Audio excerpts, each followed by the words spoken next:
코로나19 확진자가 쏟아지고 있습니다. 사망자 수는 계속 늘어나고 있습니다.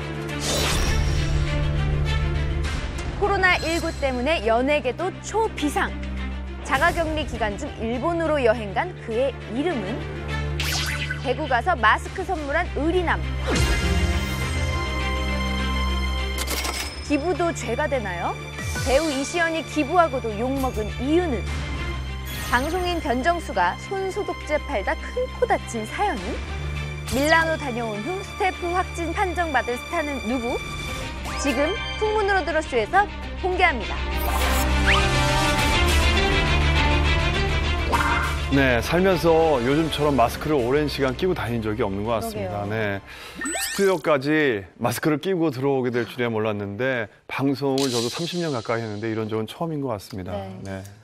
오늘 방송국 들어오는데 코로나19 때문에 사실 문 앞에서 체온도 재고 마스크를 안 끼면 못 들어온다고 해서 마스크 꼭 끼고 들어왔습니다. 그렇습니다. 네. 코로나19가 정말 많은 걸 바꿔놨는데요. 특히 대표적인 게 이제 학생들 개학을 바꿔놨어요. 예. 네, 좀 미뤘죠? 네, 저희 아이도 지금 개학이 3월 2일이었는데 미뤄졌더니 9일로 미뤄졌다가 다시 23일로 다시 2주 더 그래가지고 되게 좋아할 줄 알았더니 학교 가고 싶다고 자꾸 그러더라고요. 지루하다고. 심심하고 지루하고 못 나가게 하니까. 근데 학교를 못 가니까 학원 있잖아요. 학원에서도 감염 사례가 나와가지고 저희 지금 학생들 정말 걱정입니다. 아이도 학원을 다니거든요. 근데 학원에서 이제 그러니까 인강으로 인터넷으로 한다고 해가지고 인터넷으로 시간 맞춰서. 뭐 공연들도 요즘에 다 취소되고 있고. 공연은 다 취소되고 결혼식도 취소가 많이 되죠. 그러니까 뭐 얼마 전에 제가 결혼식 사회를 이제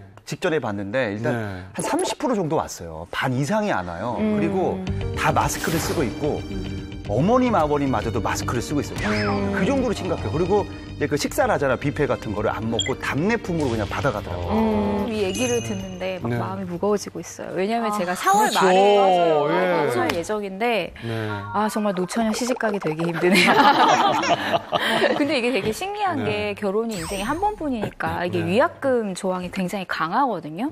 근데 제가 딱 3월, 4월이니까 그 결혼 업체에서 되게 불안해할 때 단체 문자를 보냈는데 3월하고 4월 그 결혼 해당자들은 원래 연기를 해도 위약금을 물고 취소를 해도 위약금을 물거든요. 근데 연기를 하면은 20년 이내에 한 해 연기를 그냥 무료로 해주겠다는 거예요. 20년만 잡으면. 하지 말라는 겁니까? 버티고만 두 분이 사신다면 언젠가는 신혼여행을 갈 수 있는 거예요. 언젠가 하면 되잖아요. 코로나 극복하면. 빨리 좋아졌으면 좋겠어요. 근데 뭐 제일 큰 걱정은 마스크 아니겠습니까? 오늘도 이제 마스크를 착용하지 않으면은 방송국에 못 들어온다고 해서 이제 어렵게 구해서 이제 착용하고 왔는데 매일매일 착용해야 되잖아요. 그런데 이제 마스크 구하기가 힘들어서 이게 문제인 것 같습니다.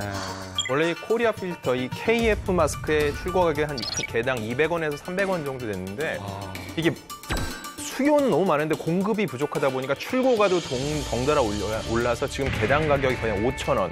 원래 판매되던 금액의 10배 이상이 폭등을 했는데 그럼에도 불구하고 사람들이 구하지 못해서 줄을 서 있는 그런 풍경들을 많이 볼 수가 있어요. 출고 가격이 200원, 300원이에요? 네, 처음에. 정말 더 큰 문제는 비싼 가격을 주고 마스크를 사려고 해도 구매 자체가 어려워졌다는 거긴 한데 이번에 그래도 조금 물량을 풀어서 다행인 게 제가 어제 이태원을 갔는데 길에서 조금 팔긴 하더라고요. 지금은 물량이 많이 풀렸어요. 네, 많이 풀려서. 나아졌어요. 사실 근데 저뿐만이 아니라 많은 분들이 걱정하는 게 이제 특히나 이제 대구에 보면 뉴스를 보면서 이제 줄을 많이 서 계시잖아요. 근데 나이 드신 또 어르신들이 꽤 많이 계신데 거기서 4-5시간을 서 있는 것 자체도 힘들고 그리고 거기에서 사람이 많이 모이다 보니까 혹시나 그 안에서도 또 전파가 되지 않을까라는 그런 것도 걱정하시는 분들 굉장히 많으시고 또 심지어 그렇게 오래 기다렸는데 마스크 한 장 못 구해서 가져가시는 그냥 빈손으로 가져가시는 손주들 씌울 마스크도 없다고 하소연하시는 분들도 꽤 많이 있다고 하시더라고요. 네, 그래서 앞으로는 전국에 24,000여 이 약국에서만 마스크 공적 판매를 하기로 했습니다. 일단 약국이라고 하면은 일단 생각해보면 저희 집 주변에만 해도 약국이 한 4군데 정도는 저는 딱 떠오르거든요. 그러니까 이런 식으로 접근성이 기본적으로 좋고 의약품 안전사용 서비스를 활용하면 이 마스크라는 것 자체를 할당량 이상으로 중복 구매하는 것을 좀 막을 수 있다라고 합니다. 그래요. 예.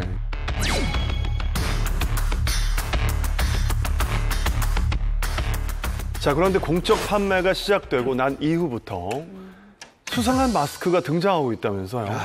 네, 정부가 마스크 수출을 막으니까 웃돈을 받고 외국에 팔 수가 없게 된 거죠. 그러니까 갑자기 중고 물품을 거래하는 사이트에 장당 1,000원에서 3,000원 되는 마스크가 쏟아져 나오기 시작을 합니다. 봤어요. 진짜 너무 얄밉더라고요. 근데 그 사람들의 정체는 사실은 마스크를 그 전에 사재기를 한 사람들 아닐까 싶은데요. 수출길이 막히니까 국내에 그냥 빨리 가격이 더 떨어지기 전에 빨리 풀자라는 생각으로 푸는 것 같은데 사실 조금 괘씸하기도 하고. 그러니까요. 네. 이럴 때 단정 지을 수는 없지만 저도 그런 합리적 의심이 드는데요. 네. 만약 이 혐의가 사실로 드러나면은요, 경찰에서는 부당이득 등의 혐의를 적용해서 사법 처리할 방침이라고 합니다. 그런가 하면 매일 타던 엘리베이터가 이제는 공포의 대상으로 떠올랐다고 합니다. 요즘 엘리베이터에 타면요, 그 벽에 휴대전화 통화하는 거 금지, 그리고 옆에 사람하고 말하는 거 금지, 뭐 이런 것들을 붙여놓은 데가 많이 생겼다고 합니다. 참 얼마나 심각한지 느낄 수 있겠죠. 네, 그래서 성격 급한 분들은 자기 충수 누르고 또 이렇게 닫는 거 계속 누르시는데 닫는 거는 잠깐 기다리셔도 됩니다. 성격이 이걸 이렇게 할 필요가 있나요? 요즘에는 하신 것 같은데요. 제가 엘보가 발달돼 있어서. 그래서 뭐 이렇게 누르고 뭐 이걸로 누르시는 분들이 많아서 요즘 엘리베이터에는 그 이쑤시개로 누르시라고. 아, 맞아요. 벽에다가 이쑤시개를 이렇게 여러 개를 꽂아놔요. 그래서 그거를 빼서 이렇게 누르라고 하는 그런 건물도 있어요. 예. 있어, 맞아. 야, 저렇게. 저기 글 써있죠? 무섭네요. 저기 옆에 엘리베이터 이제 이쑤시개로 버튼을 써놨네. 눌러주시라고. 근데 엘리베이터 버튼이 눌러지는 거죠, 이쑤시개. 아니 근데 저는 걱정이 되는 게 뭐냐면 저게 일일이 어떤 분이 장갑 끼고 다 꽂으셔야 되는데. 그러니까 저희 이쑤시개도 못 믿어서 저것도 이제 손으로 하기 그래서 그것도 이걸로 이렇게 빼가지고 이렇게 누르세요. 하지 마세요.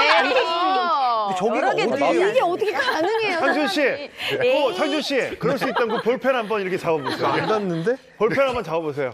죄송합니다. 예, 죄송합니다.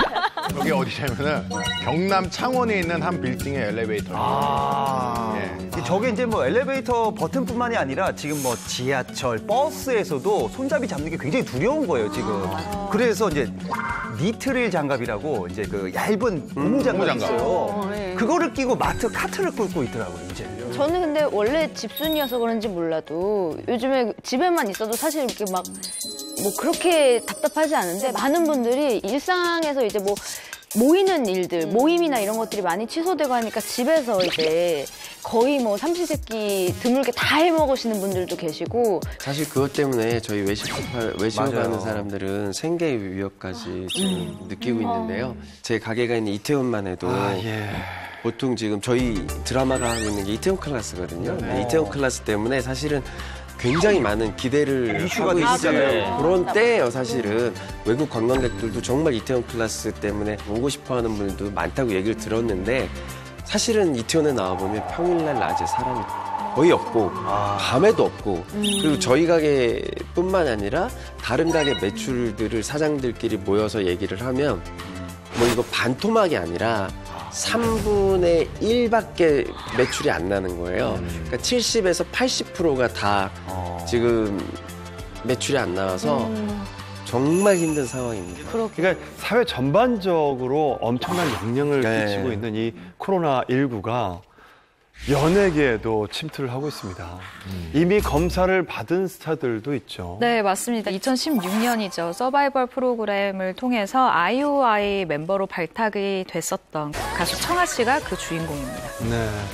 네, 청아 씨가 지난 19일부터 23일까지 이탈리아 밀라노 이 패션위크 출장을 다녀왔는데요. 그런데 지난달 말에 청아 씨와 함께 다녀온 스태프 2명이 확진 판정을 받은 거예요.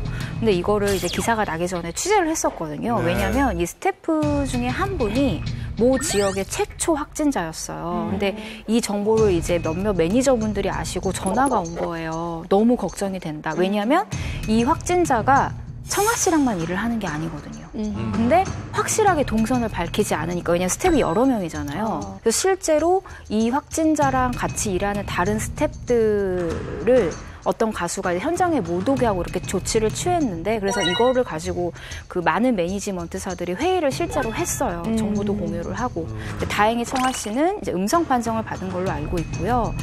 지금 질병관리본부 요청대로 자가 격리 중인 상태입니다.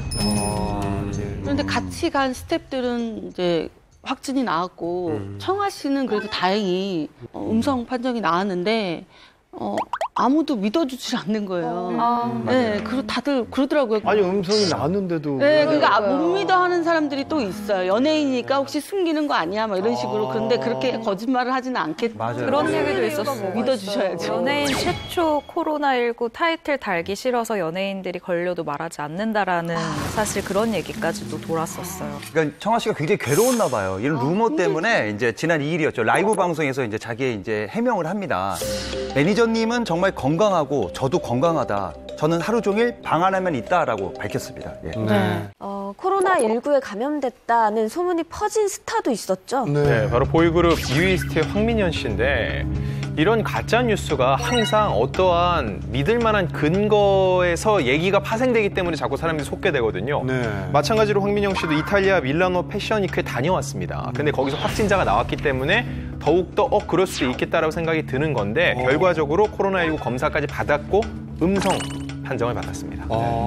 근데 댓글을 보니까 코로나가 전 세계적으로 확산되고 있는 이 시국에 밀라노에서 열리는 패션쇼에 꼭 참석을 해야 했냐라고 하시는 분들도 계시더라고요. 뭐 사실은 밀라노 패션 위크는 단순한 패션쇼가 아니에요. 네. 그래서 뭐 뉴욕, 런던, 파리와 함께 그 세계 4대 패션 행사로 최고의 패션쇼 기간인데 정상급 패션 브랜드와 탑 모델 그리고 할리우드 스타들이 한 자리에 모여서 패션 트렌드를 즐기는 축제거든요. 그래서 사실 행사를 가겠다 해놓고 안 가는 것도 굉장히 좀 애매한 어떤 부분이 좀 있고요.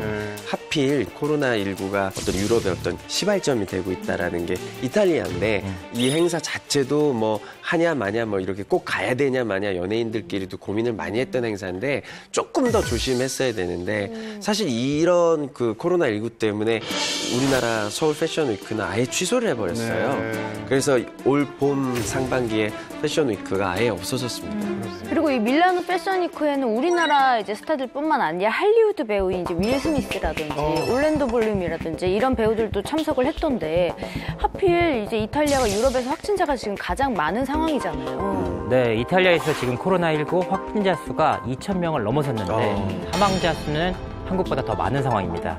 우리나라도 위험하긴 하지만 이탈리아를 오가면서 감염 확률이 2배로 늘어났다 이렇게 볼 수 있습니다. 밀라노 패션 위크에 다녀온 스타가 청아 씨랑 황민현 씨 말고도 또 있지 않나요? 있습니다.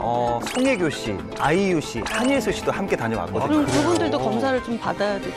네, 근데 이제 뭐 청아 씨 스태프가 확진이 이제 판정이 되면서 검역 당국에서는 밀라노 패션 위크에 참석한 사람들을 대상으로 긴급 조사에 나설 방침이다라고 밝혔습니다.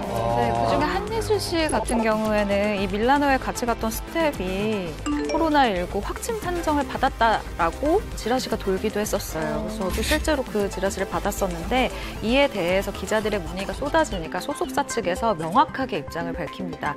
현재 한예슬 씨를 비롯한 스텝들 모두가 건강에 이상이 없고 그리고 조금이라도 이상이 있으면 우리가 먼저 가서 검사를 받을 예정이다 라면서 국민들을 굉장히 안심을 시키는 모습을 보이기도 했습니다. 자, 혹시 지인분들 중에 코로나19 검사를 받거나 고려 중인 분을 알고 계신 분이 계신가요? 저는 제 지인 중에 1월 중순쯤에 이제 태국을 여행을 갔다가 왔는데 태국에서 독감을 걸렸어요. 예. 근데 이제 태국 병원을 갔다가 A형 독감으로 이제 돼서 치료받고 와서 괜찮았는데 이제 뭐 처음엔 중국만 얘기하다가 동남아시아 다녀온 사람도 보건소에 가서 검진을 해라.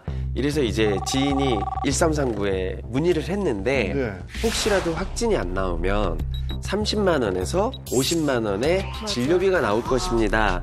그건 알고 오세요. 이 멘트를 정말요? 해주시더라고요. 의사 소견이 있으면은 무료예요. 근데 자기가 받고 싶다고 하면 이제 돈을 내야 되는데. 그렇죠. 이제 그런 것 때문에. 자기가 받고 싶다고 해서 이제 검사를 했는데 양성이다. 그러면 그것도 무료가 되는 거예요. 근데 그런 되게- 건 있긴 있어요. 네, 확실히. 드리고 싶은 말씀이 우리나라가 확진자가 정말 빠르게 늘어나는 것처럼 보이잖아요. 그런데 그게 우리나라가 코로나19에 굉장히 대처를 빠르게 잘하고 있기 네. 때문이거든요. 제가 자료를 찾아봤는데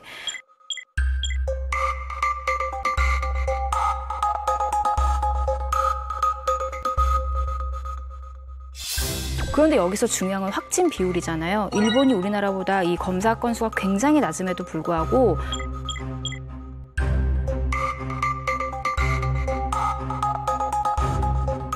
저는 이번 사태에서 정말 중요한 게 이 코로나19의 실체보다 이 사람들의 이 감정, 두려워하는 게 이 경제 침체를 시킨다고 생각을 하고 지금 다 얼어 있잖아요. 그래서 너무 두려워하지 않으셨으면 좀 좋겠다는 그러니까 생각이 해외에서 들어요. 가장 대한민국을 극찬하는 이유가 동선이에요.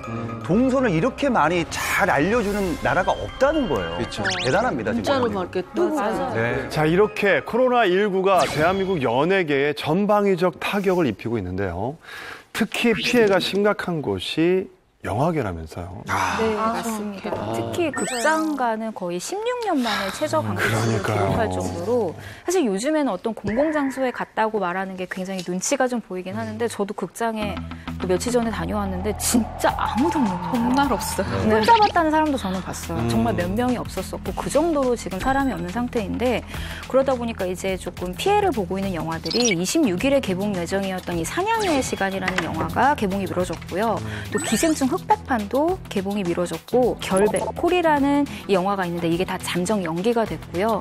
또 무대 인사, 뭐 팬들과 만나는 관객들과 만나는 이런 행사들이 전부 다 취소가 됐습니다. 네. 네, 당장 촬영이 걱정인 작품도 많습니다. 한국발 방문자에 대해 입국 금지 조치를 취한 국가 및 지역이 늘고 있는데요. 이 때문에 해외 촬영을 앞둔 작품들이 직접적인 타격을 입고 있습니다. 이제 뭐 대표적인 케이스가 이제 현빈, 황정민 주연의 이제 교섭이라는 영화인데 이 영화의 주요 촬영지가 이제 요르단이에요. 요르단이 이제 한국인이 23일부터 입국 금지가 되었거든요. 그럼 주요 촬영지인 곳을 입국을 금지당하면은 촬영을 어떻게 하는 거죠? 원래 이제 이달 말부터 이제 요르단을 가서 촬영하려고 했는데 그래서 이제 일단 한 달 동안은 한국에서 촬영부를 소화하고 이제 계획대로 요르단 로켓을 떠나는데 그때 이제 갈 수 있도록 방안을 모색 중이라고 합니다. 예. 네, 하정우, 주지훈 주연의 피랍이라는 영화도 사실 마찬가지인데 이 영화 같은 경우는 북아프리카의 이 모로코 로케를 목표로 하고 있었어요. 그리고 찍는 날짜가 3월 말로 원래는 예상이 되어 있었거든요. 근데 사실은 이 영화도 조금 어려울 수 있을 것 같다라는 생각이 드는 것이 이 모로코가 아직 입국 금지 조치를 하지는 않았는데 홍콩이라던가 뭐 나머지 아시아 국가에 대해서는 현재 입국 금지 조치를 좀 취한 상태예요. 그렇기 때문에 우리나라의 입국 금지 같은 부분도 조금 더 지켜봐야 될 것 같은 상황입니다. 그래요. 요르단 외에도 한국인들 입국을 거부하거나 여행을 금지한 국가들이 맞습니다. 계속해서 늘고 있습니다. 네. 외교부에 따르면 지난 2일 오후 7시 기준으로 한국 방문자에 대해 입국 금지 조치를 내리거나 입국 절차를 강화한 그 지역이 82곳에 달한다고 합니다. 불과 일주일 사이에 4배나 늘어난 수치입니다.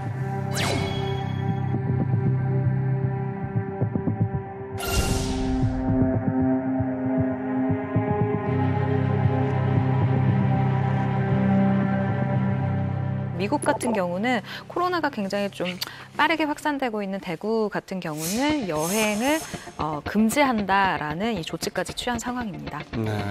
아, 이제 베트남은 이제 박항서 매직이라고 베트남인들이 한국인들을 굉장히 좋아해요. 근데 베트남 역시 지난 29일부터 한국인 무비자 입국을 전면 금지를 했습니다. 이게 그 박항서 감독님은 그 베트남 보건당국의 관리를 받고 계시다고 합니다. 예, 이유는 이제 지난달 23일에 한국에서 입국했기 때문이라고 하는데요. 입국 직후 하노이 질병통제센터에서 건강진단과 역학조사를 받고 이상 없음을 확인했지만 지속적으로 점검 예정이라고 합니다. 네. 가수들의 콘서트 역시 전면 취소가 되고 있다고 하는데요. 네, 대표적으로 오는 4월 잠실 주 경기장에서 공연을 예정했었던 BTS 방탄소년단이 이 공연을 취소했습니다. 이미 티켓은 동이 났고 몇 명이 모이는 줄 아세요? 20만 명, 20만 명입니다. 20만 명. 이 20만 명이 그곳에 모이면요 상권이 형성될 정도인데 이거를 포기하면서까지 그들이 이런 결정을 내릴 수밖에 없었던 게 한국인만 20만 명이 모인 게 아니라 전 세계에서 옵니다. 그렇죠. 전 세계에서 온 사람들이 모였다가 각 국가로 돌아갔는데 만약에 그중에 단 한 명이라도 확진자가 나왔으면은요. 전 세계 언론이 BTS 공연장에서 확진자가 나와서 확산됐다는 기사를 쏟아내요. 이런 위험을 굳이 감수할 필요가 없었기 때문에 BTS 쪽에서 굉장히 큰 결심을 내린 걸로 보입니다. 네. 잘했어요. 그래서 저도 피켓팅에 성공했던 아미 1인으로서 가슴은 너무 아팠지만 어쩔 수 없었고요. 그리고 이 와중에 정말 훈훈한 소식을 전하지 않을 수가 없는데요. 우리 방탄소년단의 팬분들, 아미분들이 이 콘서트 티켓 환불금을 다 기부를 하기 시작했거든요. 그래서 이제 지난 2일 기준으로 방탄소년단의 팬들이 BTS 아미 이름으로 기부한 이 금액이 무려 4억 2,500만 원을 넘겼습니다. 이 금액에는 레지 씨의 금액도 들어가 있는 그럼요. 네. 멋있다. 아미 이름으로. 콘서트 하나 취소하면 손해가 굉장히 큰데 여러 가지 면을 생각해서 이렇게 취소하는 이런 것 그리고 또 아미들은 또 거기에 화답해서 또 이걸 기부로 하고 방탄소년단과 아미들 정말 이뻐 죽겠습니다. 대단하죠. 네, 방탄소년단 외에 또 어떤 가수의 콘서트가 취소가 됐을까요? 일단 뭐 걸그룹 트와이스하고 이제 샤이니의 태미 씨가 콘서트를 이제 취소하고 연기를 했고요. S채널이 8일 대구에서 진행하던 슈퍼 콘서트도 취소가 된 상황입니다. 근데 국내뿐만 아니라 해외 콘서트도 취소가 됐다고 하더라고요. 네, 걸그룹 여자아이들이 이 태국 방콕에서 열 예정이었던 콘서트를 연기를 했고요. 또 뭐 보이그룹 세븐틴도 지금 월드 투어를 취소를 했습니다. 또 뭐 태연, 위너, 갓세븐, NCT 드림 등 뭐 여러 K-팝 스타들이요.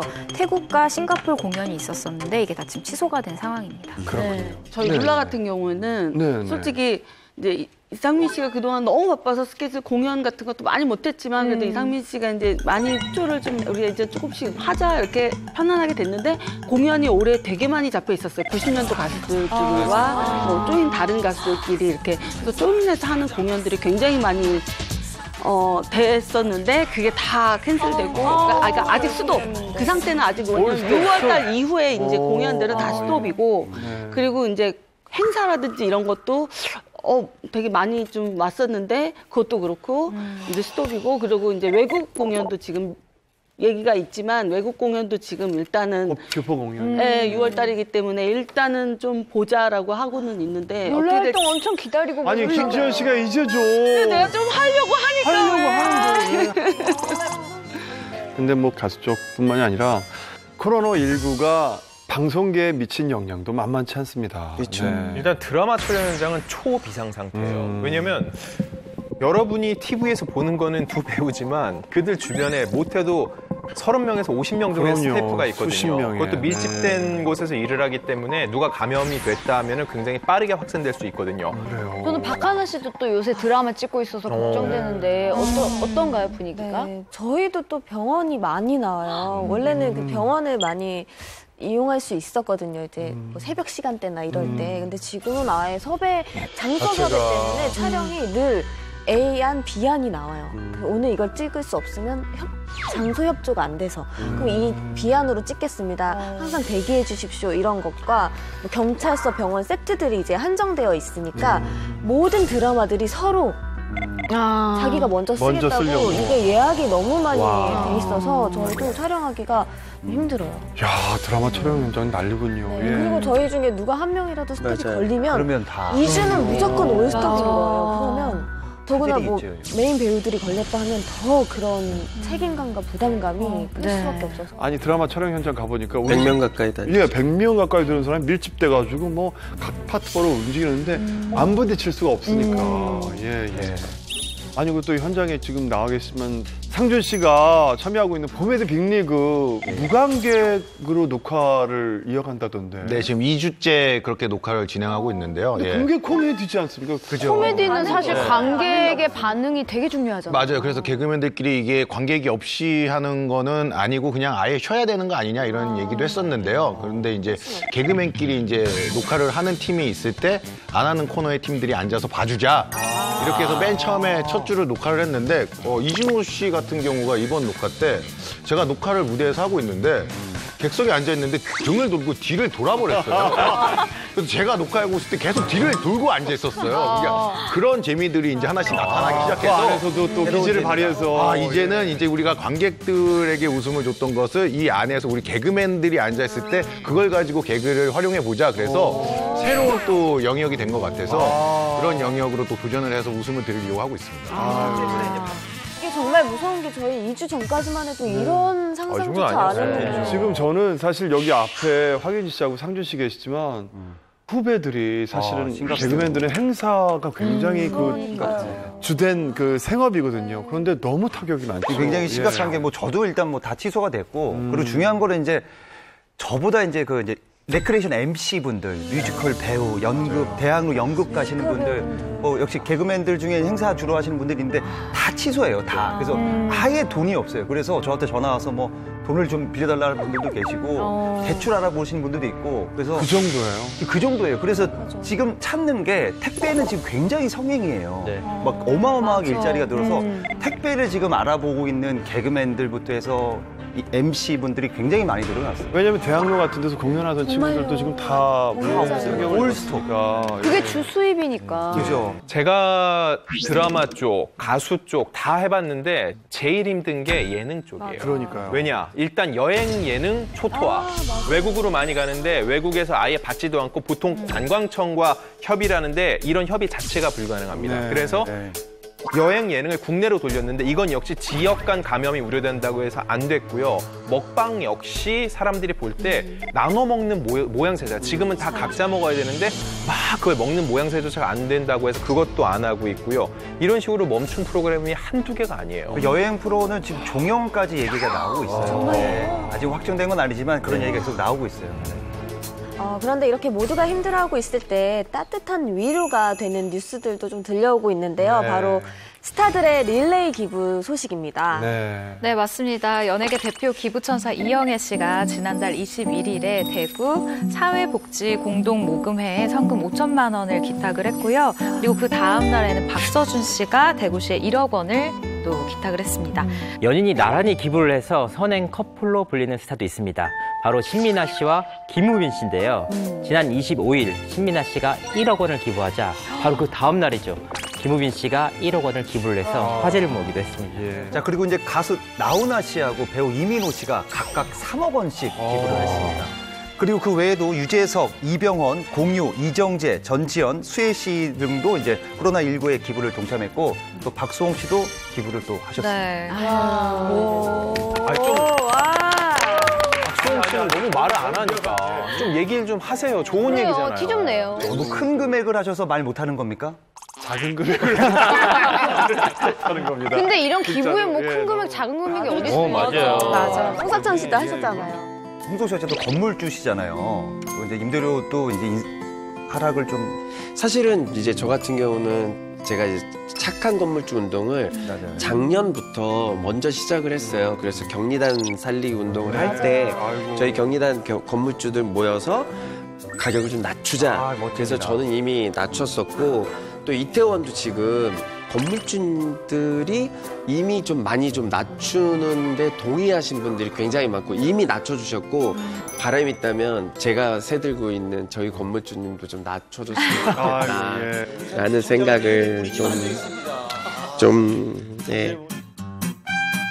근데 정말로 이렇게 사실 그 스타분들이 좋은 영향력이라 그래서 드러내는 경우도 있지만 드러냈을 때 그 반대급부적으로 좀 안 좋은 얘기를 듣는 경우도 있거든요. 사실 악플을 받는 스타도 있다고요. 네, 정말 저 이 상황 보고 너무 어이가 없고 화가 나던데요. 이 M채널 나 혼자 산다에서 맹활약 중인 배우 이시연 씨 얘기예요.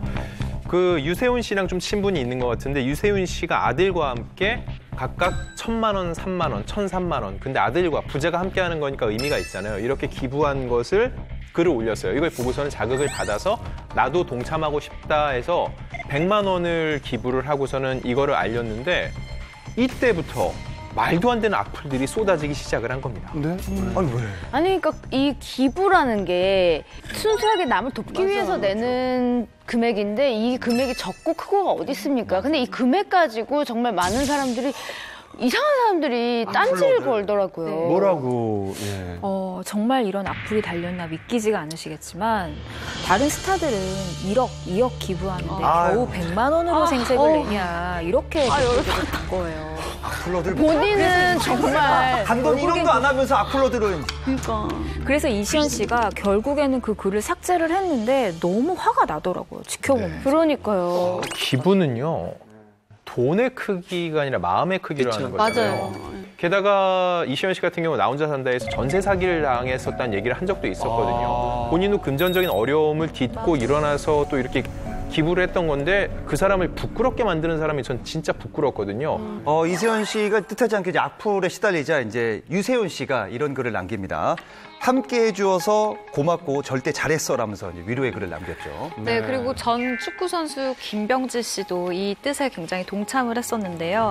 자신의 SNS에 이시연님 힘내세요. 우리 가족도 힘들지만 100만 원 기부 힘 보태도록 하겠습니다. 라는 응원의 글을 올렸어요. 그러면서 해시태그를 올렸는데 100만 원 릴레이.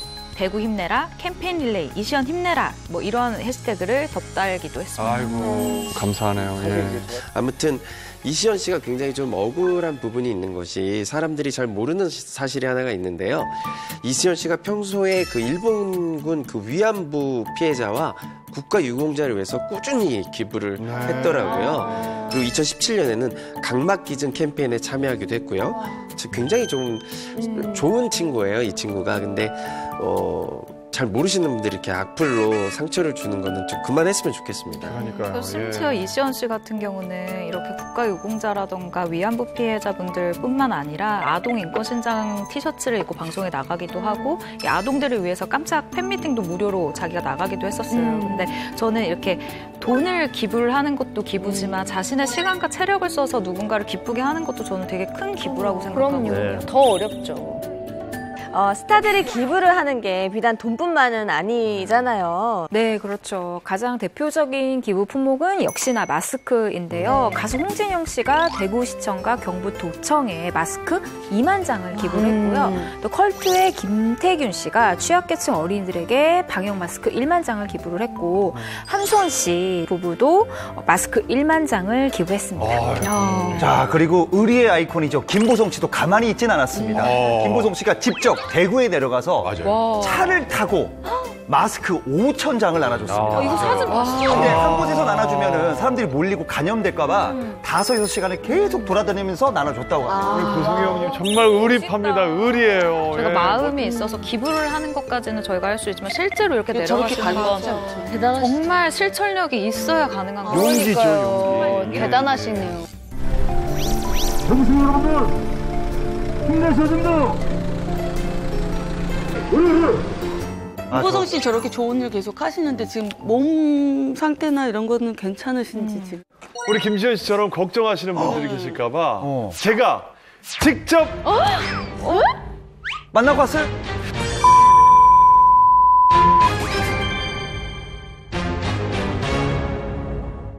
우리 김지현 씨처럼 걱정하시는 분들이 계실까봐 제가 직접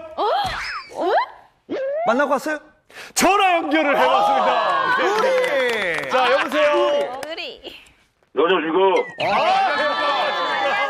네, 풍문은 들었습니다. 예. 안녕하세요, 형님. 저 수홍입니다. 오랜만입니다. 아, 예. 안녕하세요. 예, 예. 역시 상남자시네요.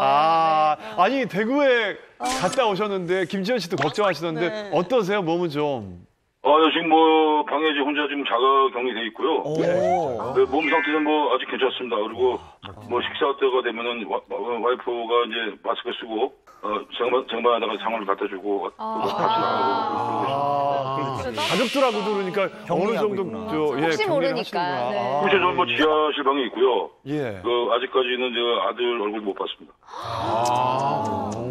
그 대구 내려갔다 오셨는데 대구에서 마스크를 그렇게 길에서 나눠주셨을 때 그 대구 시민분들의 반응이 궁금하거든요.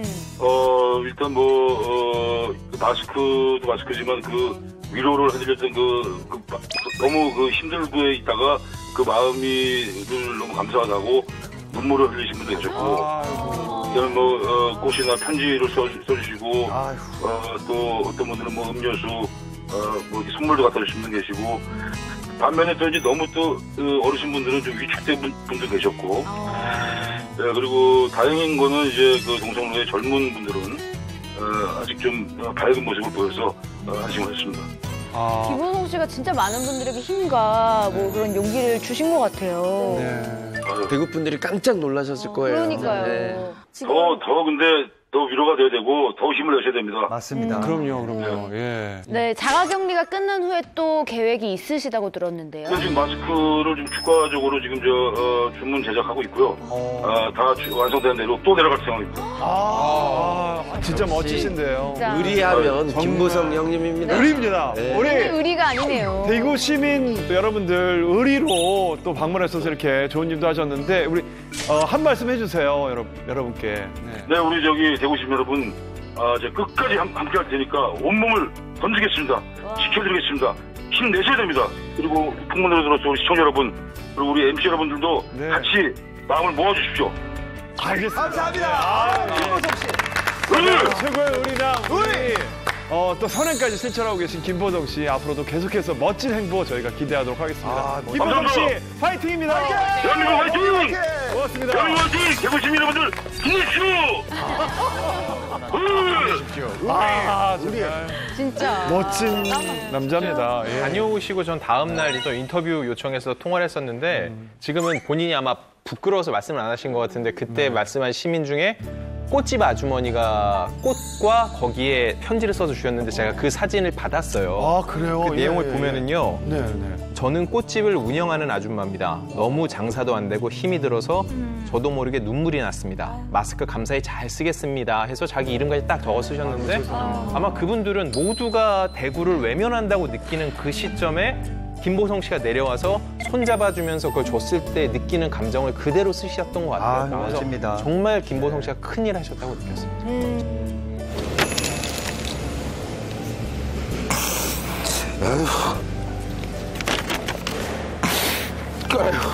저는 얼마 전에 임관한 간호장교분들도 진짜 대구 현장을 바로 달려가는 거 보면서 그 인터뷰를 했는데 내가 너무 소름 끼치도록 눈물 나더라고요. 진짜 뭉클하고. 저희 부모님한테 국민의 한 사람으로서 나 울컥한다. 그 나라를 위해서 걱정하지 마시라고 그랬다고. 나 여성분들인데 어떻게 이렇게 용감한가요? 그러니까 의젓하고. 너무 멋있지 않나요? 그냥 보는 것만으로도 뭉클하더라고요. 그럼요. 그런 진심이 다 이렇게 전해지면서 서로. 의료진 분들도 자신에서 내려가시는 분들이 얼마나 많습니까? 막 땀에 막 다 젖어 있고 막 그 옷이 막 진짜 우리 그분들을 위해서 다시 한번 진짜 응원해.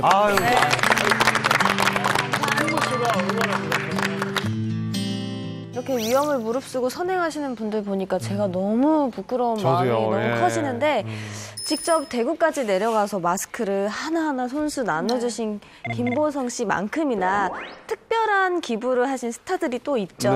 네, 맞습니다. 바로 배우 박혜진 씨인데요. 박혜진 씨 같은 경우는 보건복지부와 소방청이 기획한 국민 예방 코로나19 안전수칙에 출연을 했는데 일단 출연하는 것 자체가 무상으로 출연을 했고 또 이 영상을 만드는데 제작비가 될 거 아니에요. 근데 이거 자체도 기부를 했다라고 합니다. 코로나 바이러스 예방 꼭 기억해야 할 것. 박혜진 씨가 직접 찍었던 또 예방 수칙 비누 손과 영상인데요. 손톱까지 깨끗이 손 씻는 법이나 씻으세요. 뭐 이런 것들 둘째, 여러 가지 기침이 수칙들을 나올 직접 때 소개를 코와 해주시죠. 입을 옷소매로 가리고 하세요.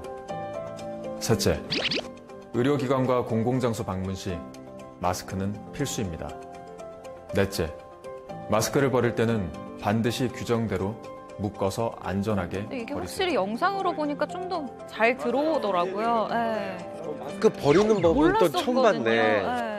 버릴 때도 함부로 버리면 네, 저 안 지금 돼요. 버리는 법 처음 봤어요. 바이러스- 접고 접어서 끈으로 이렇게 해서 하는 게 그냥 그 안에 바이러스가 있을 수 있으니까 전 영상으로 보니까 이제 알겠네요. 그래서 저 영상이요. 지금 한국어로 보셨잖아요. 영어, 일어, 중국어 버전이 다 있어서 전 세계에 배포가 돼요. 한류 스타이기 때문에 그만큼 영향력을 많이 발휘할 수 있는 기회가 될 것 같아요. 말씀하신 대로 이 4개국어로 또 이렇게 제작을 해서 굉장히 또 이제 말하자면 재능 기부죠. 이렇게 멋진 일을 하셨고 아무튼 뭐 이렇게 많은 분들이 애쓰고 있고 또 스타들도 함께하고 있으니까요.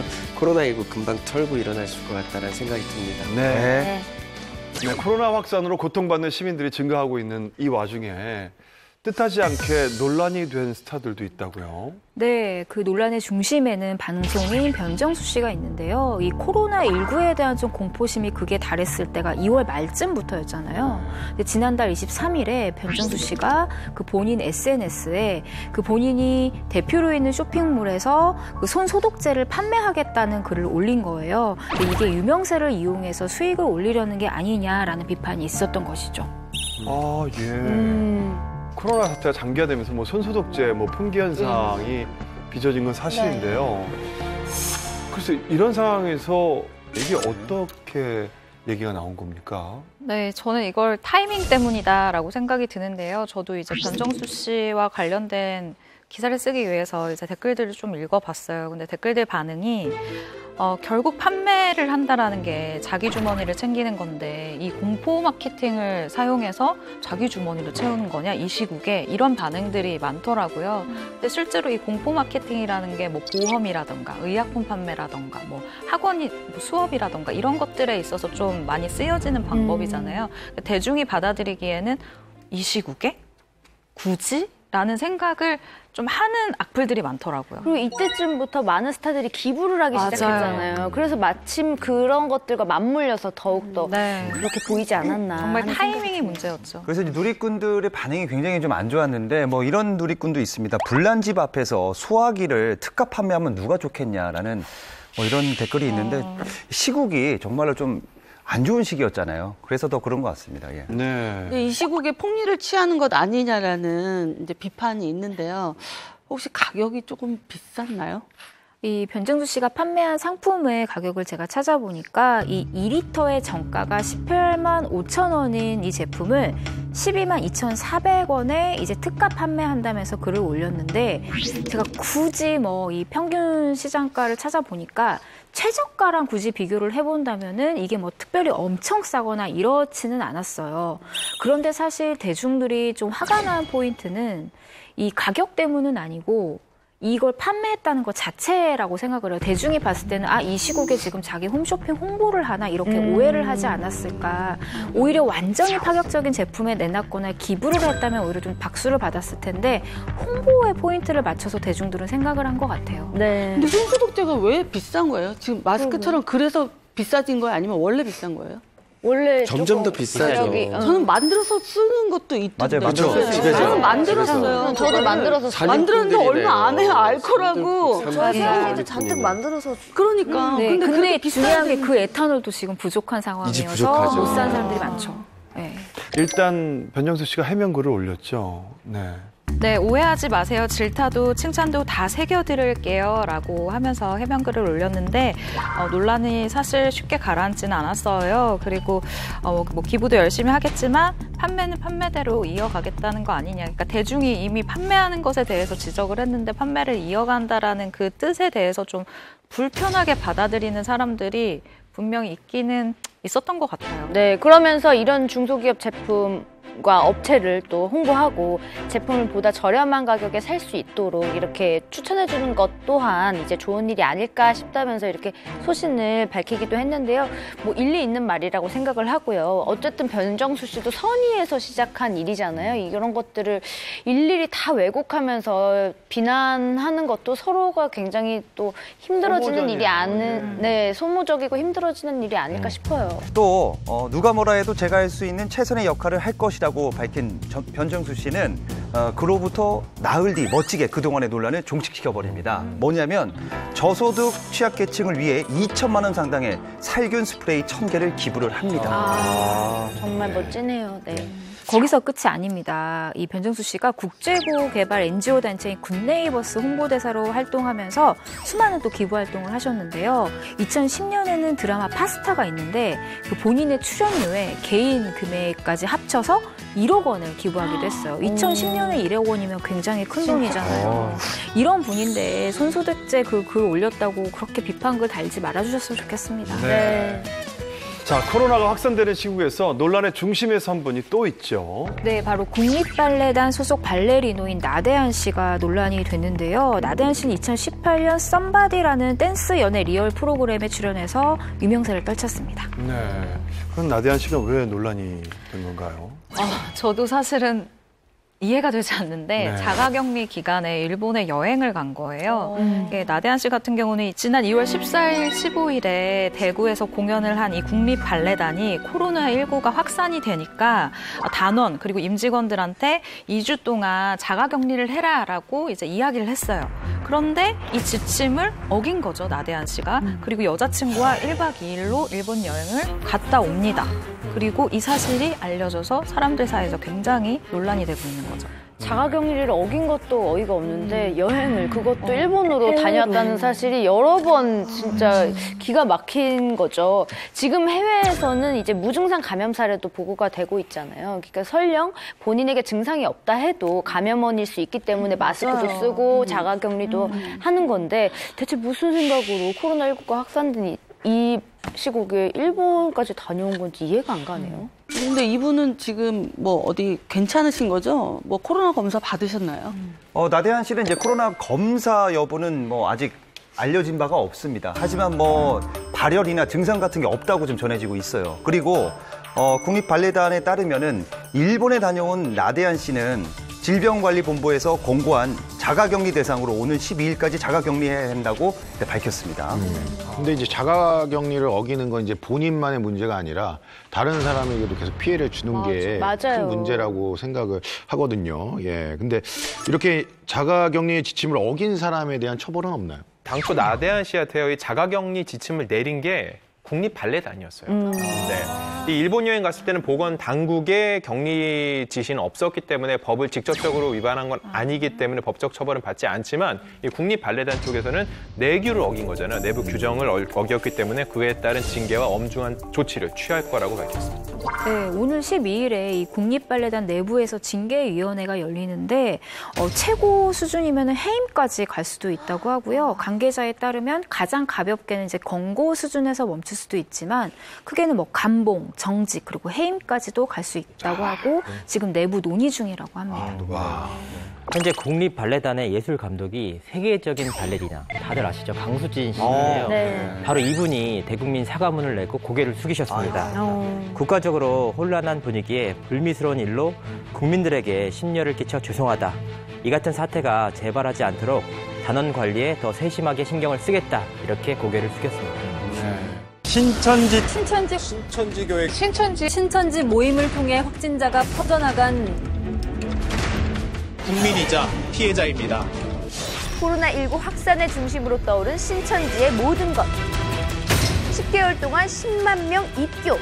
그들이 신천지에 빠질 수밖에 없었던 사연은 기자회견장에서 이만희 총회장의 귀 역할을 했던 그녀의 정체부터 진짜 가짜 이만희 총회장의 치열한 진실 공방까지 잠시 후 풍문으로 들어쇼에서 공개합니다. 불과 20일 전까지만 해도 코로나가 사그라드는 분위기였단 말씀입니다. 1월 20일에 첫 번째 확진자가 나오고 나서 한 달 동안 30명의 확진자만 나왔었는데요. 신천지 신도인 31번째 확진자가 나오면서 상황이 완전히 달라졌죠. 대구의 경우는 신천지 대구교회 관련이 현재까지 조사한 것으로는 53.1%를 차지하고 있습니다.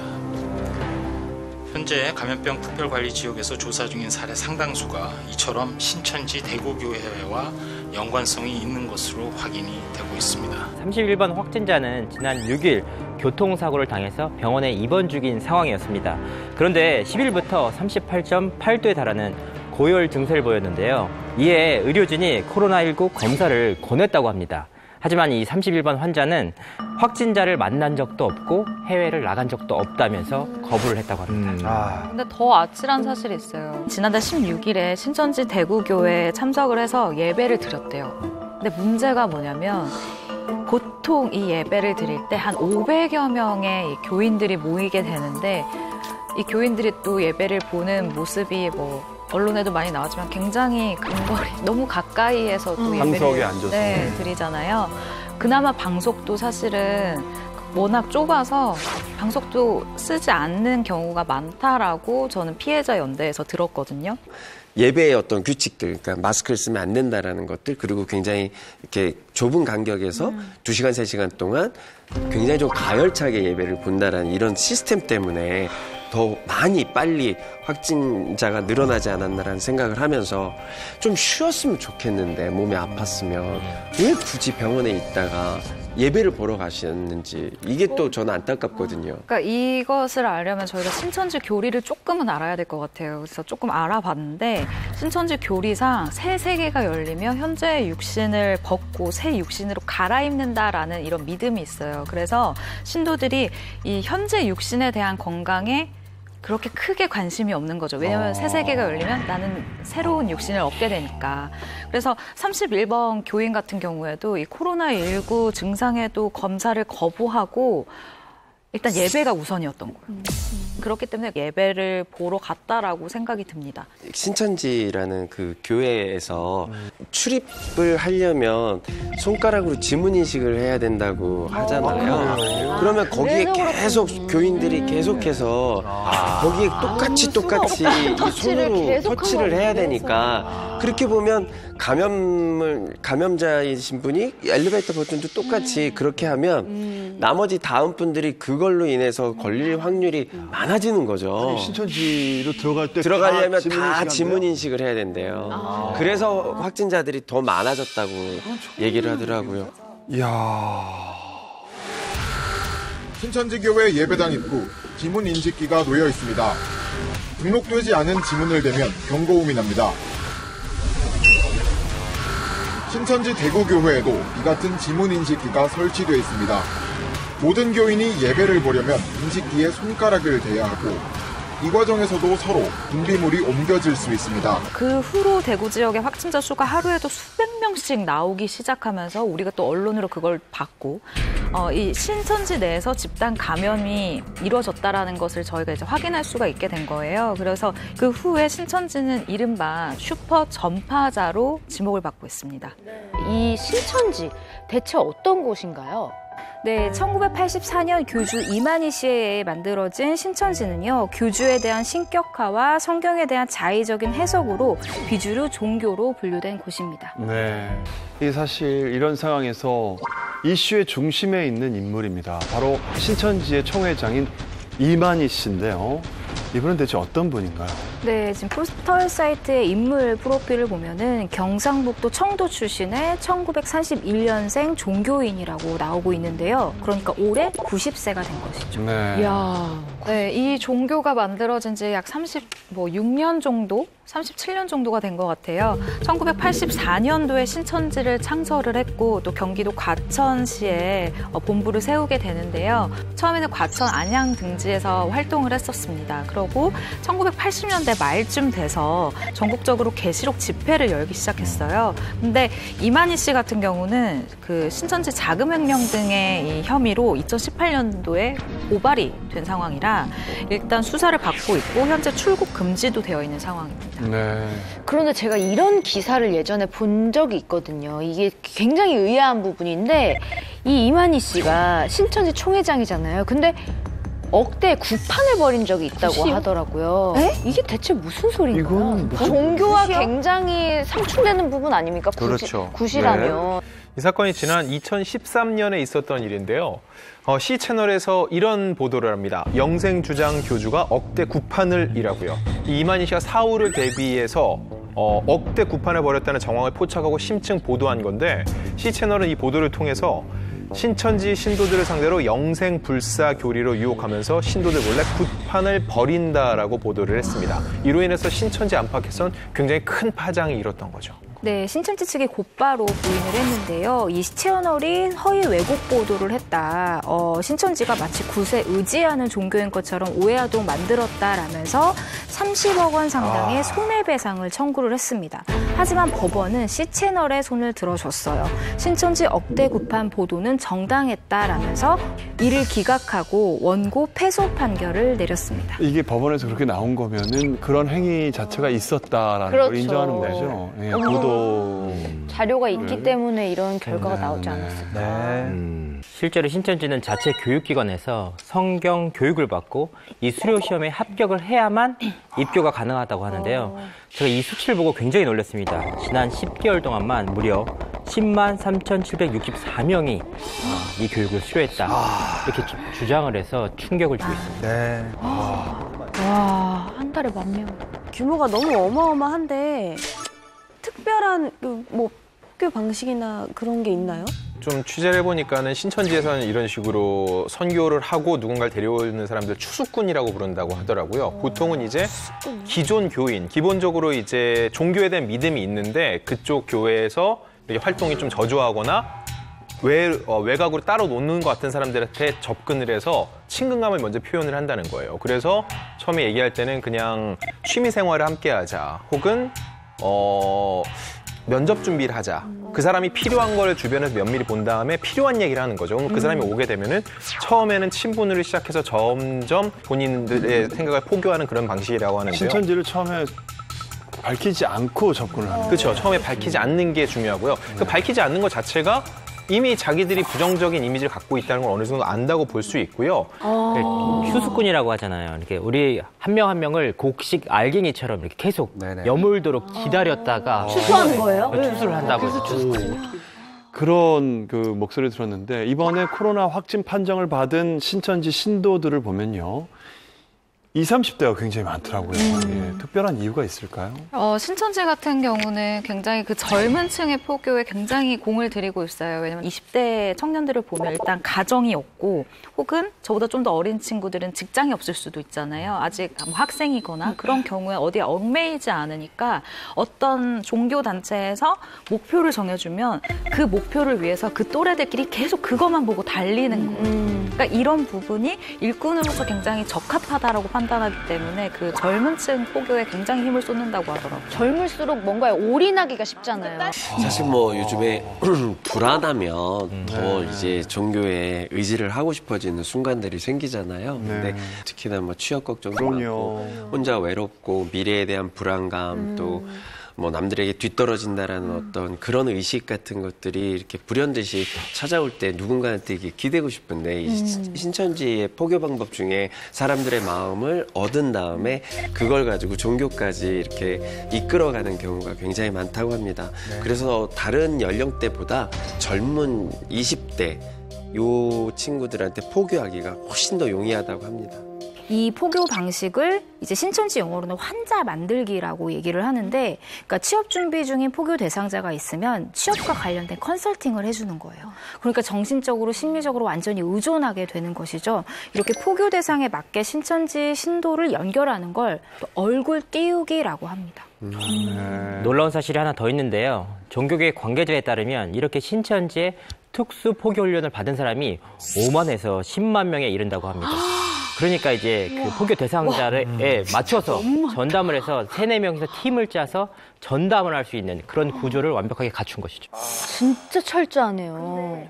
네, 제가 기사를 봤는데요. 신천지에서는 좀 벌금이 있다면서요? 일단 전국 신천지 피해자 연대가 있습니다. 근데 이분들의 주장이고요. 2018년에 신천지 이만희 총회장이 전도를 못한 사람들에게는 벌금 110만 원씩 내라라고 지시를 했다라고 해요. 그런데 이 큰 돈을 거두려면 사실 명분이 있어야 되잖아요. 그쵸. 그리고 남들에게는 아까 얘기했다시피 목표를 줘야 되잖아요. 이런 이야기를 합니다. 전도를 잘하는 신도에게 포상금을 주겠다. 그 사람들은 돈을 내면 어떻게 하느냐? 교회에 쓰려고 하느냐? 아닙니다. 전도 안 한 사람은 전도 그 집화자의 그 돈 받아 전도 해주려고 하는 것이거든요. 그걸 가지고 세 사람이 가라는 것입니다. 1등, 2등, 3등이요. 그 돈을 다 걷어서 누군가에게 포상을 주겠다. 근데 그 전도라는 것도 어떤 분은 잘하는 사람도 있고 어떤 사람들은 목표에 미달하는 사람도 있을 거 아닙니까? 근데 110만 원을 내라 목표에 달성을 못하면 그럼 진짜 그 전도를 못한 사람들은 그 돈을 진짜 냈답니까? 무려 10만 명이 냈다고. 와. 10만 명. 아니 근데 10만 원도 큰 돈인데 110만 원을요? 피해자 연대에서 이야기를 한 거예요. 그러면서 이 돈 주장이죠. 자체가 워낙에 부담되는 금액이잖아요. 그러니까 한 번에 내기엔 좀 어려운 사람들도 있다 보니 이 110만 원을 분납을 하는 사람들도 있었대요. 그래서 이 사람들 같은 경우는 매월 이렇게 벌금을 내도록. 이게 다 하면 얼마예요? 지금 10만 명에 110만 원을 거두면은 그냥 이렇게만 계산해도 1,100억이거든요. 그러면 이 1,100억을 그러면 진짜 전도 잘하신 분에게 포상금으로 준 건가요? 그러니까 110만 원 중에 100만 원은 전도 비용으로 쓰고 이제 10만 원을 이제 포상금으로 줬는데 그 돈도 거의 뭐 100억이나 되는 엄청난 돈이거든요. 그죠? 총 3명의 전도자들에게 이제 포상을 합니다. 3등이 10만 원. 예? 100억이라면서요. 2등이 10만 원. 왜 갔대? 우와. 심지어 잠깐만요. 그러면은 비율이 1등, 2등, 3등이 너무 이상한데. 굉장히 다르죠. 1등은 어쨌든 99억 가져갔나요? 1등이 이제 99억 9,980만 원인데 1등의 주인공이 바로 누구예요? 바로 이만희 총리입니다. 본인이요? 네. 전도를 제일 잘하셨구나. 이게 주장이 신천지 피해 연합회에서 얘기한 나온 거죠. 네, 맞아요. 확인은 불가능하고요. 확인도 사실 이분들이 주장을 하고 있는 것이라 양측 입장을 듣기엔 조금 어려울 것 같아요. 그래요. 예. 네. 그런데 여기서 놓치지 말아야 될 건 뭐 사실 신천지 대구 교회 때문에 확진자가 늘어난 건 맞지만요. 이분들도 누군가로부터 감염이 된 거지 않습니까? 네. 31번 확진자를 비롯한 신천지 확진자들은 어디에서 코로나19에 감염이 된 걸까요? 생각해보세요. 맨 처음 코로나19가 발견된 곳이 어디죠? 우한이죠. 그렇죠. 우한이죠. 바로 그 지점에 주목을 할 필요가 있는데요. 신천지가 우한에 교회를 세우고 포교 활동을 벌였다는 정황 증거가 드러났습니다. 이렇게 실마리가 풀리는 건가요? 네, 처음에는 신천지 측에서 우한에 지부가 없다고 얘기를 했습니다. 그런데 지난달 25일 홍콩의 한 매체에서 이렇게 보도를 합니다. 신천지 신도들이 중국 우한에서 지난해 12월까지 모임을 했다는 내용인데 이 매체에 따르면 우한 내 신천지 신도가 200명이 된다고 합니다. 하는 말마다 왜 이렇게 얘기를 하는지 모르겠어요. 근데 다른 사람들이 조금만 알아보면 다 드러날 거짓말인데. 그렇죠. 게다가 중국 우한에 지부가 있다라는 녹취록까지 나온 상황인데요. 함께 들어보실까요? 녹취록이 있어요. 이거 저 중국 우한 편집자들이요. 거기가 우리 지교회가 있는 곳입니다. 우리 우한 지교회가. 근데 중국 지구 보니까 700명이 넘게 죽었잖아요. 확진자가 3만 명이 넘잖아요. 그 발언지가 우리 지교회 있는 곳이라니까. 우리 정도는 한 명도 안 걸렸어.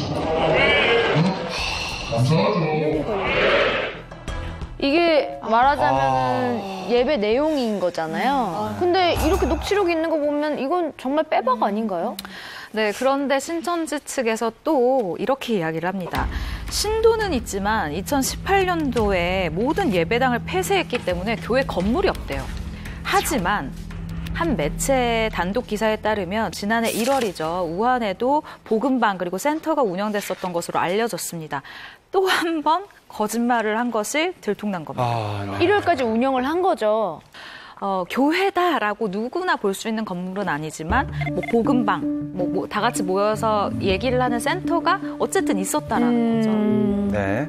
자, 그리고 정부에서 이제 법무부를 통해서 신천지 신도 24만 명의 출입국 기록을 확인해 본 결과 지난 1월에 신천지 신도들이 중국 우한으로 다녀온 정황이 포착이 됐습니다. 진짜요?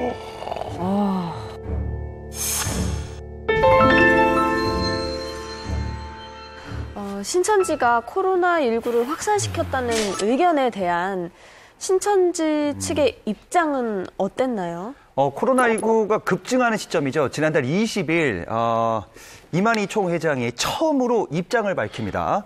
총회장님의 특별 편지를 제가 읽어드리겠습니다.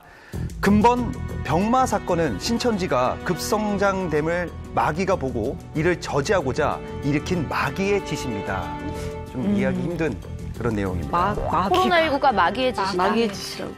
마귀의 짓이라고 하는 건 미신이잖아요. 이게 과학의 영역이 아니잖아요. 결국은 뭐냐? 마귀의 짓은 병원에 가서 약으로 고칠 수 있는 게 아니니까 그냥 열심히 교회 나와서 기도하면 나을 수 있습니다. 이거를 본인들이 성립시키기 위해서 이런 얘기를 한 게 아닌가 싶어요. 네, 지난달 23일 신천지가 처음으로 이제 온라인을 통해서 공식 입장을 발표하게 되는데 그날 정말 수많은 뉴스의 헤드라인이 바로 이거였죠. 코로나19는 중국에서 발병하여 대한민국에 전파된 질병입니다.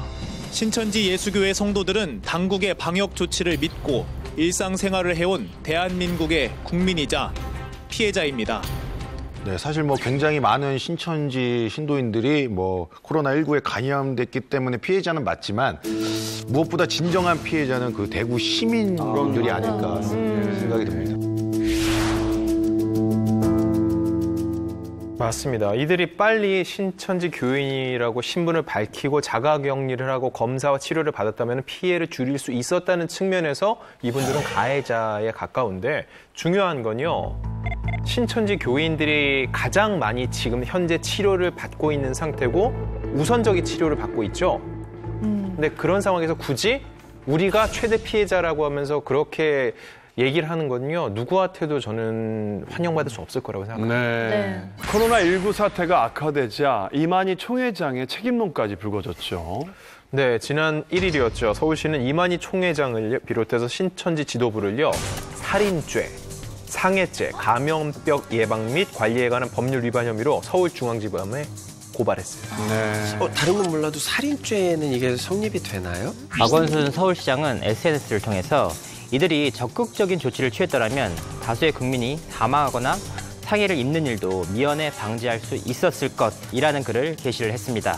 이런 맥락에서 살인죄를 추가한 것이 아닐까 보입니다.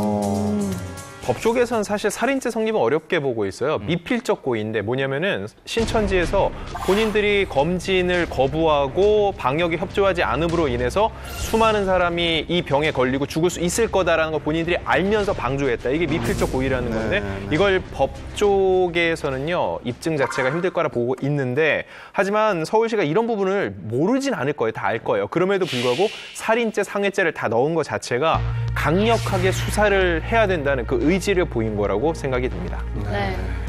서울시에서 고발한 다음 날이죠. 한동안 두문분출하던 이만희 총회장이 기자회견을 가졌는데요. 어떤 내용이었는지 먼저 영상을 보실까요? 네, 31번 코로나 사건과 관련하여 신천지 대표로서 국민 여러분께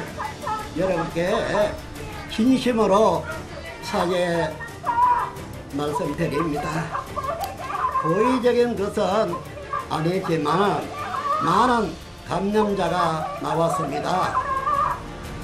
그래도 최선의 노력을 했습니다. 그러나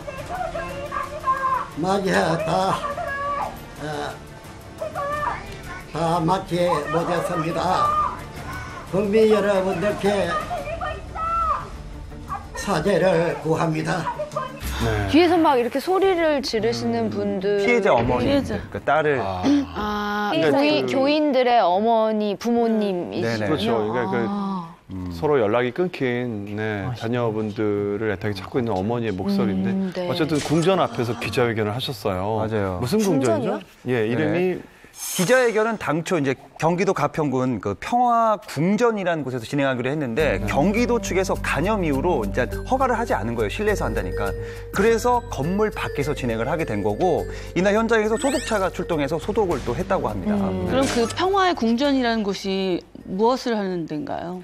네, 말 그대로 이 궁전처럼 생긴 외관 때문에 평화의 궁전으로 불리고 있는데요. 이 3층짜리 건물의 부지 평수만 무려 1,730평이라고 합니다. 북한강까지 끼고 있어서 사실 이 경치가 굉장히 좋다라고 하는데 그렇기 때문에 평소 이 총회장이 별장처럼 사용을 하고 있는 것으로 알려져 있습니다. 자, 여러분들은 이만희 총장의 기자회견을 어떻게 보셨습니까? 해명이 충분했다고 보십니까? 일단 이만희 씨가 이제 예수 교회 이런 거잖아요. 근데 절을 했어요. 여기에 대해서 많은 누리꾼들이 왜 절을 하냐 이런 분들도 있고 또 절을 2번이나 했어요. 큰 절을. 죽은 사람에게 하는 결례 아니냐 이런 누리꾼들의 질타가 많았습니다, 사실. 얘기한 것 중에 그게 있잖아요. 고의적인 것은 아니지만 많은 감염자가 나왔다. 일단 아까 제가 말씀드렸던 것 중에 미필적 고의 이렇게 될 거라는지는 몰랐다. 고의는 아니었다는 얘기를 하고 있는 것 같은데 고발이 됐잖아요. 살인죄랑 상해죄로. 제가 볼 때 여기서 핵심은 그건 것 같아요. 지도부 안에서 신도들에게 자기들끼리 또 루트가 있잖아요. 메시지를 보내는 게. 검사받지 마세요라는 지시가 내려왔는지 확인하는 게 저는 되게 중요할 것 같아요. 만약에 이런 게 전혀 없이 신도들이 자발적으로 그냥 갈 필요 없다라고 해서 아름아름했으면은 이 죄가 성립하기 힘든데, 만약에 우리는 이렇게 우리 안에서 보호 충분히 받고 있으니 우리의 신분이 드러날 수 있으니 검사에 응하지 말고 방역에도 도움을 받지 마십시오라는 거를 이만희 총회장 혹은 지도부가 직접적으로 많은 사람에게 전파를 했으면 그거에 따른 처벌은 받을 가능성을 배제할 수 없습니다. 그리고 기자회견 할 때 보니까 그 첫 번째 질문이 본인이 영생 불사한다고 생각하냐였잖아요. 근데 그 질문을 이제 옆에 있던 분이 직접 전달을 하면서 질문 아니에요, 안 하셔도 돼요라고 말을 하더라고요. 그 사람은 누군가요? 그 여성분은 누굴까요? 네. 정말 본인은 영생 불사한다고 생각하십니까? 아직 답변 안 하셔도 돼요. 하지 않겠습니다. 그 질문 아니에요. 안 하셔도 돼요. 김평화 씨라고 하는데요. 10년 넘게 과천 신천지 총회본부 행정 전반을 처리하는 섬으로 일을 하고 있다고 합니다. 신천지 관계자에 따르면 이 총회장의 수행비서 업무를 맡고 있다고 합니다. 와, 이 부분, 그러니까 저도 봤는데 이 첫 질문이 사람들이 이제 왜 코로나 관련된 게 아니라 이 질문이었을까라고 생각하는데 전 되게 핵심적인 질문이라고 생각을 하거든요. 예라고 했는데 만약에 죽음을 맞게 되면은 신천지 총회장의 말이 틀렸다는 게 되는 거고, 영생 불사한다고 생각하냐라고 해서 아니요라고 하면은 그 순간 본인이 얘기했던 게 다 거짓말이 돼버리니까 아예 대답을 하지 말라고 막은 것 자체가 저는 이분이 되게 사태 파악과 대처를 빨리 한 게 아닌가라는 생각도 근데 들어요. 원래 이제 교주한테 이렇게 큰 소리로 막는 사람이 없거든요. 그러니까 저는 이분이 대단한 것 같아요. 사실상. 그러니까 죄송하지만 옆에서 보면서 말을 못하게 하더라고요. 맞아요. 이거 말씀 안 하셔도 돼요. 이거 27일입니다. 뭐 이렇게 정정하고 얘기하는 게 그 이만희 씨가 총회장인데 총회장을 움직이는 그거 말하시면 안 돼요. 이거 같은 생각도 들었고. 오히려 그분이 뭔가 실세 같은 느낌도 들고. 그리고 대답을 할 때 이만희 총회장이 왔다 갔다 했다. 그동안의 행적에 대한 질문에 라고 얘기하니까 그 김평화 씨가 옆에서 움직이지 않고 여기에 있었다라고 하세요라고 말하는 걸 보면서 그 조정하는 거 있잖아요. 그러나 이 왔다고 왔다 자꾸 그래 한 것입니다. 그래 하세요. 움직이지 않고 여기에 있었다고 하세요. 기자회견이 얼마나 치밀하지 못했냐를 좀 보여주는 것 같아요. 네. 맞습니다. 사실 이 정도면은 2인자가 맞다라고 볼 수가 있어요. 그러니까 답변까지 이제 조절을 할 수 있었을 텐데, 이제 신천지 2인자였던 김남희 씨가 탈퇴를 하면서 이만희 총회장의 채층꾼으로 급부상한 인물이라는 얘기가 있고요. 심지어 다른 간부들이 이 신천지 내부에서 이 총회장의 의중을 알아보려면 김평화 씨를 거쳐야 된다라는 그런 분분율이 있다고 하고요. 또 신천지 측에서는 하지만 이에 대해서 공개적으로 뭐 확인해 준 것은 없습니다. 네, 또 논란이 된 게 이제 아까도 말씀드렸듯이 이제 기자회견장에서 이만희 총회장이 2번 절을 했습니다.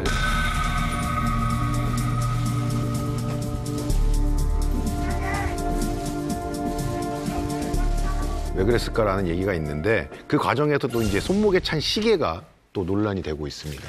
네, 논란이 된 이유는 이 시계에 적혀 있었던 한 이름 때문입니다.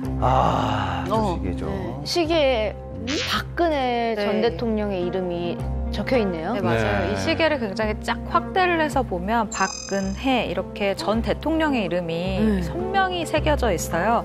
이걸 두고서 이제 굉장히 또 많은 추측들이 오가게 됐는데, 그 중에 하나가 이 총회장이 지난 정권과의 인연을 강조하기 위해서 굳이 이런 자리에 이 시계를 차고 나왔다라고 주장을 하는 그런 또 필요 없는 또 논란이 만들어지고 있습니다. 사람들이 시계 하나에도 정말 그 많은 의미를 부여하고 막 얘기들이 많은 것 같은데, 그렇죠. 별 생각 없이 차고 나왔을 수도 있지 않을까 하는데. 근데 전날이 사실은 근데 저도 그런 생각을 했어요. 이렇게 늘 차고 있는 거 아닌가라는 생각을 했는데, 이제 알아본 바, 많은 보도를 통해 본 바, 원래 이만희 총회장은 시계를 안 차는 사람이랍니다. 시장 같은 거를 별로 안 하시는 시장을 별로 안 좋아해요. 뭔가를 보여주려고. 네, 그러니까 특별히 이거는 굉장히 의미를 갖고 찼다라는 얘기죠. 특히나 전날이 3월 2일이었는데 90세잖아요. 90세 어르신에게는 아직 좀 추웠을 날씨였거든요. 근데 저 사진을 보면 양복 재킷이 이제 한참 올라가 있는데 보면 이 소매, 와이셔츠 소매가 안 보여요. 그래서 그런 걸 봤을 때 안에 그럼 반팔 와이셔츠를 입었나? 어쨌든 간 작정하고 시계가 좀 잘 보이게 하기 위한 저런 포즈나 모습이 아니었나. 그리고 정말 수많은 기자분들이 오시는 자리였잖아요. 저런 걸 만약에 의식을 했다면 일부러가 아니라면 저런 액세서리를 굳이 차지 않았겠죠. 게다가 이제 시계를 확대해서 보면은 날짜도 다릅니다. 예, 전날은 2일이었는데 이제 시계에는 31일이라고 찍혀 있거든요. 그러니까 이제 매일 차는 시계는 아니다라고 이렇게 추측해 볼 수 있는데 그러면 왜 굳이 저 자리에서 차고 나왔을까라는 댓글들이 많이 달립니다. 맞아요. 근데 이제 저 날짜는 사실은 저게 2월 28일, 9일 윤달 이번엔 윤달에서 29일까지밖에 없잖아요. 그러니까 1일, 2일 넘어가면 30, 31일이 나오는 게 맞아요. 근데 저거를 우리가 손으로 조정을 해야 되는 거죠. 근데 그걸 안 한 거죠. 저 시계 하나 때문에 신천지가 전 정권과 어떤 연관과 이런 연결 고리가 있는 게 아니냐라고 정말 무수한 추측들이 나오고 있는데 이거에 대해서 한 전직 청와대 관계자는요. 저 시계는 정품이 아니다라고 반박을 했어요. 이 총회장이 다른 목적을 갖고 가짜 시계를 차고 나온 것으로 보인다라고 추측을 했습니다. 진짜냐 가짜냐 뭐 이런 이야기를 많이 하고 있는데 가짜라고 주장한 분이 있어서 그분의 주장의 근거는 뭔지 또 궁금하거든요. 네, 이 총회장이 차고 있던 그 손목시계는 금색이었는데요. 청와대 관계자에 따르면 일단 박근혜 정부 때 만들어진 손목시계는 은장 손목시계 이외에 다른 제품의 손목시계는 만들어지지 않았다고 합니다. 그렇기 때문에 금색이기 때문에 가짜다 이런 얘기도 나오고 있고 손목에 그 날짜가 표기가 돼 있잖아요. 그 날짜 표기도 없는 게 맞다 이런 얘기도 나오고 있습니다. 급기야 이제 박근혜 시계를 이제 제작을 했던 로땡땡에서 자사가 납품한 시계가 아니다라고 발표를 했습니다. 그럼 저 시계는 가짜라는 건데 대체 어디서? 그러게요. 뭘까요? 네, 시계 논란이 계속되자 신천지 측에서 입장을 밝혔는데 과거에 한 신도가 선물을 해준 것이다라고 입장을 밝혔습니다. 그러면서 정치와는 무관하다라고 선을 긋기도 했었죠. 네, 그런데 이 시계가 가짜인지 진짜인지가 조금 중요하다기보다는 그럼요. 이 시계 논란 때문에 기자회견의 본질이 흐려진 건 아닌가 싶은데요. 그러니까요. 고도의 계산된 행동이라고 좀 보여지는데 결과를 보면 가장 좋을 것 같아요. 이 기자회견 전까지 대중들이 전부 다 신천지를 비난을 했었단 말이에요. 하지만 이 기자회견 이후에 정치권이 둘로 나눠져서 그렇죠. 너네 편이냐 우리 편이냐 이렇게 싸우게 되기 때문에 결과적으로 이 코로나 바이러스의 책임론에 대해서 한 발 좀 떨어지게 된 그런 결과를 초래한 게 아닌가. 사실은 저는 그것도 노린 것 같아요. 이 시계 하나를 가지고 어떤 미디어에서 사람들이 어떤 반응을 일으킬 것까지도 다 이미 생각을 하고 자 그러면 이 공격 대상을 약간 흐리자 이런 느낌으로도 저는 그러니까 집중하는 시선을 우리한테 오는 시선을 분산시키자라는 작전 중에 하나인 것 같아요. 저는 사실 이걸 정치적으로 해석하다기보다는 이걸 그냥 종교적으로 좀 더 봤어요. 이분이 굳이 반팔에 굳이 안 차던 시계를 차고 이렇게 절까지 하면서 시계를 보여줬었다라는 건 전 신도들에게 보여주는 거라고 생각했었거든요. 저는 해석을. 신도들에게 나는 대통령도 인정한 사람이야. 혹은 내가 대통령도 나한테 이렇게 시계 선물을 할 정도로 내가 무언가 영향력이 있는 사람이야라는 거를 보여주려고. 근데 그 신도들이 다 그게 가짜인 거를 이제 알아요. 알게 되는 거예요. 근데 이제 저도 이제 최정아 씨처럼 최정아 기자처럼 그런 생각을 해봤어요. 이 메시지를 누구한테 주는 메시지일까? 신도일까? 근데 이제 저는 이제 거꾸로 생각한 게 신도들은 이미 다 알고 있는 사실인 거죠. 왜냐하면 본인이 설교할 때 자료도 그 박근혜 전 대통령과 같이 한 자리에 있는 사진까지도 막 띄우고 그 신천지 교인들은 이미 다 아는 거예요. 알고 있는 다 아는데 우리가 모르고 있는 거잖아요. 국민들이 난 어떤 사람이다라는 위치를 국민들한테 보여주는 거죠. 그렇군요. 예. 자, 이만희 총회장의 기자회견이 있던 날 저녁 이재명 경기도지사가 가평에 있는 평화의 공전으로 출동했다고요. 네, 이 이만희 총회장의 검체를 확보해서요, 코로나19 검사를 받기 위함이었는데요. 그전에 이미 한번 신천지 쪽에서는 얘기를 했어요. 한번 검사를 받았는데 음성이 나왔다고 주장을 했는데 고위험군이다 보니 해당 병원의 검사 결과를 믿기 어렵다고 해서 추가 검사가 필요하다고 해서 이 경기도에서 움직인 거죠. 네. 그래서 추가 검사를 진행했나요?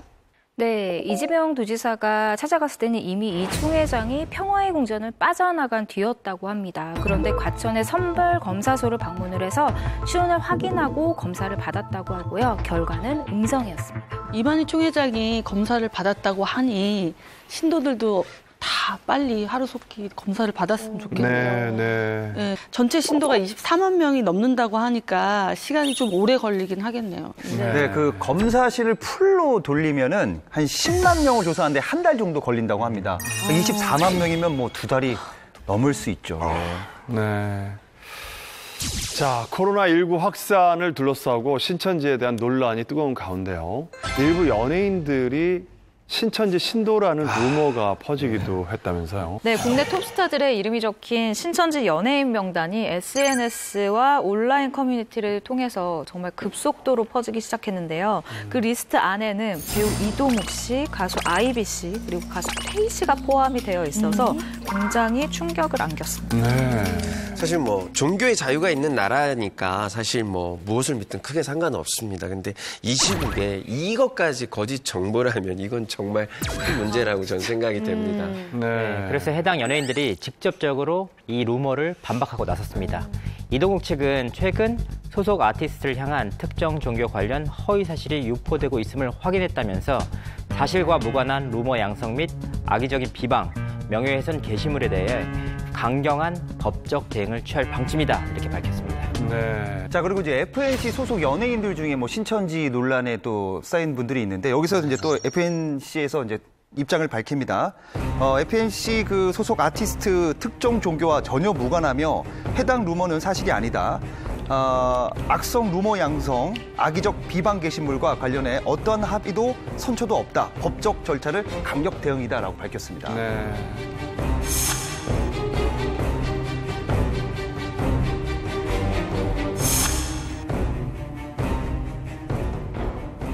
이런 시국에 이런 지라시 만들어내서 돌리는 사람들도 정말 바쁘시겠어요. 저는 꼭 잡아서 처벌했으면 좋겠어요. 무조건 처벌해야 됩니다, 네. 이거는. 아니, 아무리 연예인의 루머가 숙명이라고 해도 코로나 때문에 이렇게 뒤숭숭한 이런 시기에 굳이 이렇게 가짜 정보를 만들어서 그러니까요. 이렇게 퍼뜨리고 꼭 그래야만 하는지, 그리고 루머가 한번 나기 시작하면 해명을 해도 안 믿어줘요. 뭐 네. 아유 아닐 때 굴뚝에 뭐 연기 나겠어 이런 식으로 다 넘어가고 하니까 생각하는 그런 분들이 너무 많아서 저희 말을 좀 믿어주셨으면 좋겠어요.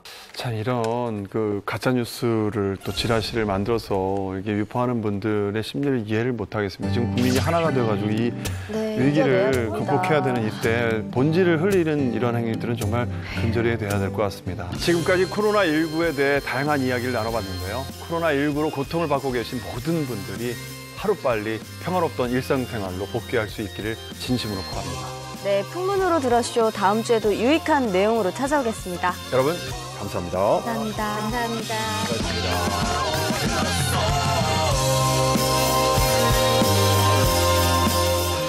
채널 A